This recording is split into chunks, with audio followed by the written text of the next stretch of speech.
আমরা এই মুহূর্তে হাজির হয়েছি সেই চন্দননগরের বিখ্যাত পূজা মণ্ডপ পালপাড়া সর্বজনীনে। তাদের এবার 82তম বর্ষ।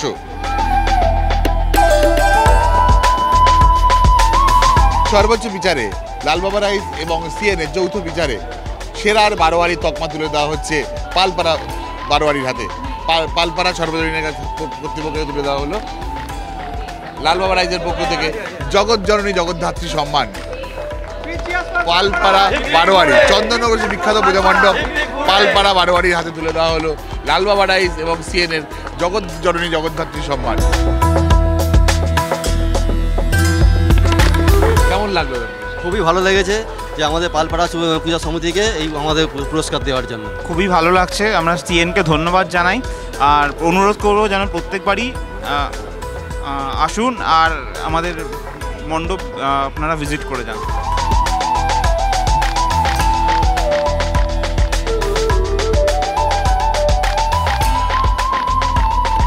ক্যামেরায় লিখেলেন সঙ্গে সুব্রত বন্দ্যোপাধ্যায়, শ্রমিক সিনহা, ক্যালকাটা নিউজ, চন্দননগর।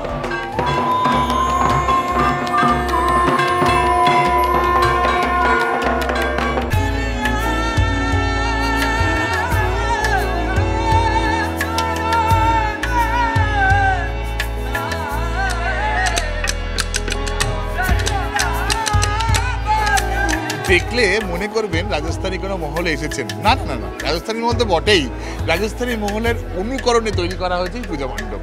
সঙ্গে রয়েছে মায়ের অসাধারণ মূর্তি।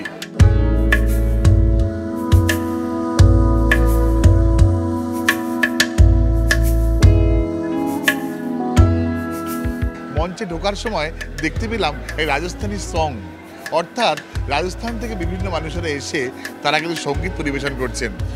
বহু দূর দূরান্ত থেকে ভক্তেরা তারা কিন্তু মায়ের আকর্ষণের টানে ছুটে এসেছেন।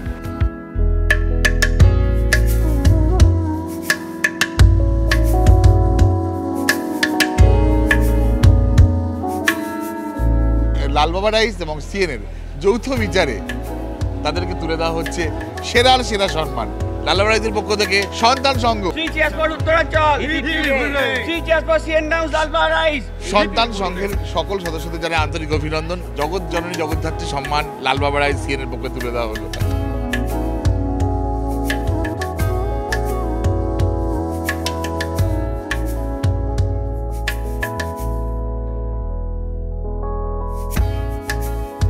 আমাদের তো আমরা আপ্লুত, অশেষ ধন্যবাদ আপনাদেরকে। এটা থিম হচ্ছে একটা রাজস্থানী কেল্লার আদলে আমাদের মণ্ডপটি তৈরি হয়েছে, যেখানে আমরা হৈমন্তী প্যালেস নাম দিয়েছি, যেখানে জগদ্ধাত্রী হৈমন্তী রূপে আমাদের এখানে প্রতিষ্ঠান করা হয়েছে। দর্শকদের বলবো এখানে আসতে এবং এখানকার যে অ্যাম্বিয়েন্স তৈরি হয়েছে এবং সেটাকে উপভোগ করতে। উত্তরাঞ্চল জগদ্ধাত্রী পূজা সমিতি অর্থাৎ সন্তান সংঘের হাতে তুলে দেওয়া হলো জগৎ জননী জগদ্ধাত্রী সম্মান সিএনএন ও লালবাবা রাইসের পক্ষ থেকে।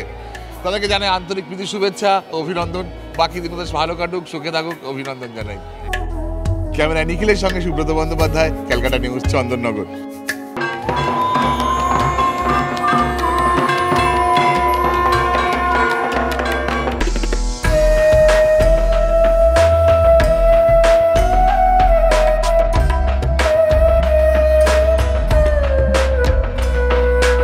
আমরা এখন দাঁড়িয়ে আছি সেই চন্দননগরের বিখ্যাত পুজো মণ্ডপ বড়বাজার সর্বজনীনে।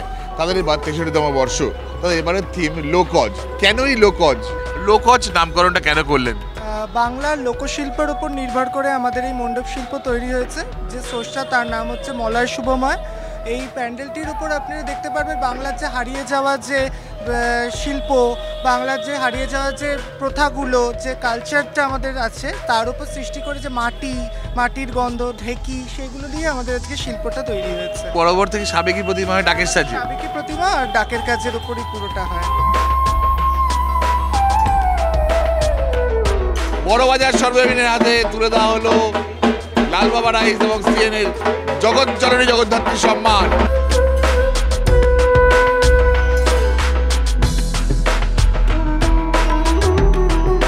কি বলবো, মানে আমাদের এই পুজোটা শুরু হয় আজ থেকে 63 বছর আগে।